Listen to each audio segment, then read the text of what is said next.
115 passageiros, 6 tripulantes, 120 pessoas inconscientes em um avião que voava aparentemente sem nenhum problema. Afinal, o que causou um dos mais assombrosos desastres aéreos do século XXI? Nesse vídeo, irei te contar a história do Hélios 522, o assustador voo fantasma. Parece algo saído de um filme de terror. Um avião onde todos a bordo estão inconscientes, incluindo os pilotos, mas ainda assim ele continua voando para seu destino. Por mais assustador que pareça, esse terrível caso foi realidade em agosto de 2005. Era temporada de verão na Europa, época muito procurada por turistas para passar as férias. Dezenas de pequenas companhias aéreas de baixo custo entraram em operação para lucrar com a enorme procura. A Hélios, do Chipre, foi uma delas. Uma pequena frota de 3 aeronaves operava voos em toda a Europa, atendendo ao mercado de férias do norte do continente e à economia local, transportando turistas a um preço bem menor. Em seus 7 anos de serviço, eles não tiveram nenhum incidente grave. Até então, é a madrugada de 14 de agosto de 2005. Este Boeing 737 da Hélios está prestes a pousar no aeroporto de Lárnaca, no Chipre, vindo de Londres. Ao chegarem no solo, os pilotos notificam a manutenção sobre uma porta que havia congelado em voo e também relatos de ruídos anormais vindos da porta traseira esquerda do avião. Enquanto os pilotos vão descansar, a equipe de manutenção começa a consertar os problemas. Nada tão grave que algumas verificações de rotina não possam consertar, e o avião estará pronto para voar pela manhã. Como parte das verificações de manutenção, o mecânico realiza um teste de pressurização, seguindo um procedimento passo a passo.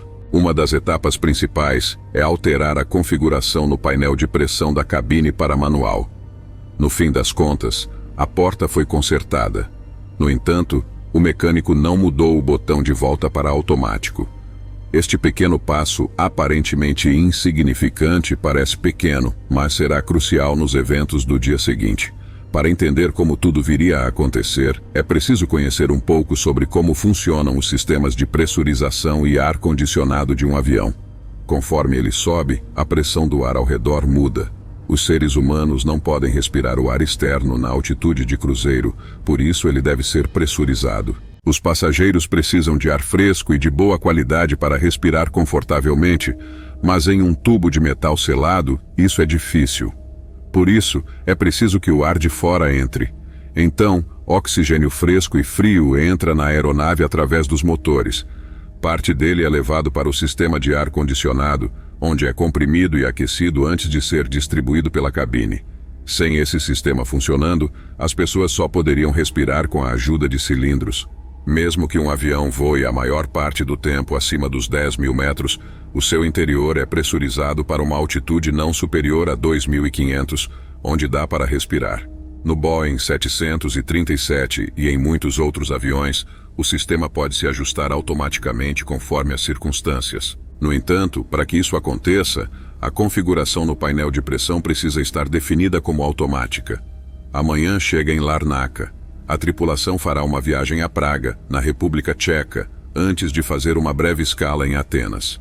O capitão é um piloto alemão que foi contratado pela Hélios durante a movimentada temporada de verão para pilotar nesses voos de férias.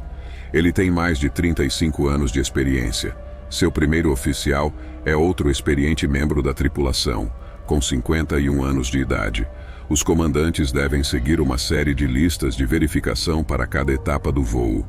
Esses guias passo a passo devem ser seguidos para garantir que nada seja esquecido. Mas neste voo em especial, eles, em 3 ocasiões distintas, não percebem que o interruptor de pressurização ainda estava selecionado para a posição manual, em vez de automático. Então, quando o avião decola rumo a Atenas, a cabine não está pressurizada. 5 minutos depois, um alarme tenta avisar os pilotos sobre o problema, mas o aviso é mal interpretado. Enquanto isso, ao passar dos 3.600 metros, o ar rarefeito faz com que as máscaras de oxigênio caiam do teto, indicando que algo está terrivelmente errado. Cada passageiro tem apenas oxigênio suficiente para alguns minutos. Quando isso acontece, normalmente os pilotos comandam uma descida de emergência para uma altitude segura, mas isso não é feito. Todos a bordo começam a sentir náuseas e tonturas, os primeiros sinais da hipóxia. e explicam a falta de tomada de decisões por parte dos pilotos. Essa condição extremamente perigosa se dá quando falta sangue oxigenado para o cérebro e outros órgãos vitais. Como resultado, os sentidos e a consciência ficam seriamente afetados e as reações ficam muito mais lentas. A pessoa fica confusa e para de pensar claramente. O mais perigoso é que você não percebe que está com a condição. O 737 sobe até sua altitude de cruzeiro de 10.000 metros, exatamente como foi programado no piloto automático. Antes da decolagem, os pilotos programam nos computadores todos os dados de rota, altitude e performance. Desse modo, mesmo sem os pilotos ali, o avião segue o que nele foi programado: voar a caminho de Atenas. Assim que chega ao final da rota, o avião passa a circular em torno de seu último ponto de navegação. Por 40 minutos, os controladores de tráfego aéreo tentam entrar em contato, sem sucesso. Já sobre Atenas, o controle notifica a Força Aérea sobre o caso, que então lança 2 caças F-16 para interceptar o Boeing, caso os pilotos não respondam. Eles tentam ver o interior da cabine e notam os 2 homens sentados em suas posições, aparentemente mortos. Dando intermináveis voltas, eventualmente o voo 522 acabaria por ficar sem combustível. Foi quando os pilotos dos caças veem um homem entrar na cabine do Boeing. Havia, afinal, uma pessoa consciente a bordo. Era um comissário de bordo. Acredita-se que ele tenha sobrevivido até então por ter usado cilindros extras de oxigênio. Ele tinha uma licença de piloto e provavelmente tinha conhecimento da situação.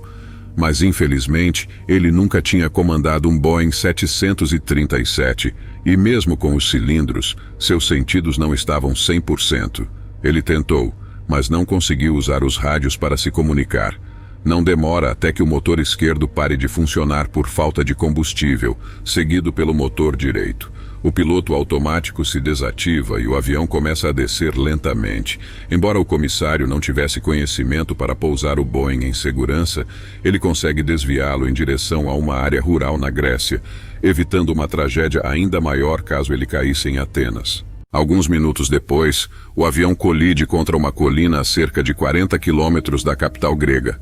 Todas as 121 pessoas a bordo morrem. Após o acidente, a Administração Federal de Aviação dos Estados Unidos exigiu que todos os Boeings 737 fossem equipados com 2 luzes de advertência adicionais na cabine, indicando problemas com a pressurização antes da hipóxia acontecer.